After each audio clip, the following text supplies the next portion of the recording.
علی عباس سے یہ سوال کرتے ہیں، مولانا صاحب میں پیدائشی طور پر شیعہ بوہرا تھا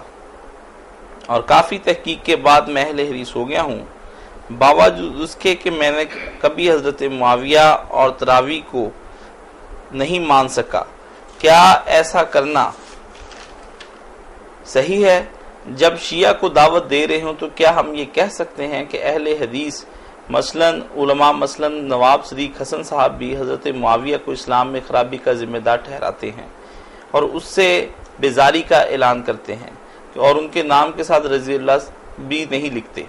تو اس کے بارے میں آپ کیا فرماتے ہیں؟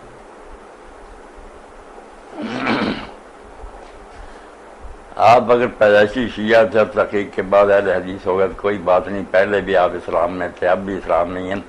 شیعت اور یہ اہل حدیثی جو ہے نا اسلام کی شاخیں ہیں، کوئی بات نہیں،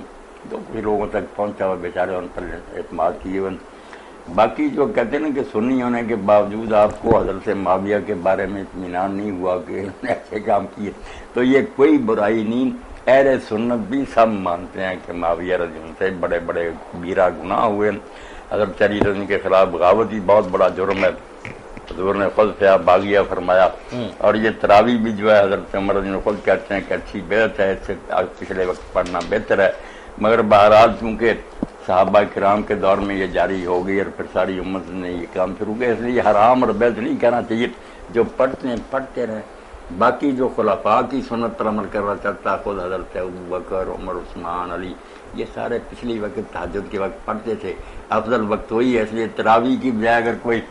تہجد اٹھ کر پڑھے تو سنت نبوی بھی یہی ہے اور خلفاء راشدین کی سنت بھی یہی ہے۔ باقی تراویح کا جو معمول ہے اس کو حرام اور ناجائز کیوں کہنا؟ یہ بھی اگر لوگ نفل نماز پڑھتے ہیں تو کوئی ایسی برائی کی بات نہیں۔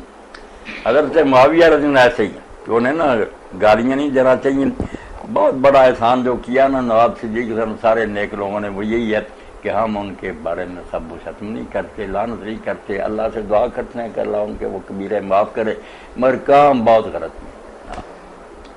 ایسے ایسے کام کیے جو بالکل اسلام کے خلاف ہیں۔ ہاں